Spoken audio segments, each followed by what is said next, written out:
Fengal తుపాను ప్రభావంతో ఆంధ్రప్రదేశ్లోని పలు ప్రాంతాల్లో జోరుగా వర్షాలు కురుస్తున్నాయి.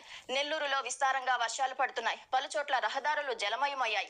లోతట్టు ప్రాంతాల్లోకి వర్షపు నీరు చేరింది. నెల్లూరు జిల్లా కావలి నియోజకవర్గంలోనూ వర్షాలు పడుతున్నాయి. తుమ్మలపెంట తీరంలో అలలు ఉవ్వెత్తున ఎగసి పడుతున్నాయి. సముద్రంలోకి వేటకు వెళ్లకూడదని అధికారులు సూచించారు. అన్నమయ్య జిల్లా రైల్వే కోడూరు నియోజకవర్గంలోనూ ఉదయం నుంచి వాన పడుతోంది. రైల్వే కోడూరు, ఓబులవారిపల్లి, పుల్లంపేట, పెనగలూరు, చిట్వేల్ మండలాల్లో వర్షాలు పడుతున్నాయి. లోతట్టు ప్రాంతాలు జలమయమయ్యాయి. తిరుమలలో వర్షం దంచుకొడుతుంది. కొండపై చలి తీవ్రత పెరిగింది. పాప వినాశనం, శ్రీవారి పాదాలకు వెళ్లే మార్గాలను తాత్కాలికంగా అధికారులు మూసివేశారు. తుపాను ప్రభావంతో బాపట్ల జిల్లా రేపల్లె, వేమూరు నియోజకవర్గాల్లో వర్షం కురుస్తోంది. వర్షాలు, గాలుల వల్ల కోతకు సిద్ధంగా ఉన్న వరి పంట నేలవాలింది. పంట చేతికందే సమయంలో వర్షంపై రైతులు తీవ్ర ఆందోళనలో ఉన్నారు. కోనసీమ జిల్లాలో వర్షం కారణంగా రోడ్ల పక్క రైతులు ఆరబెట్టిన ధాన్యం తడిసిపోతుందని ఆందోళన చెందుతున్నారు.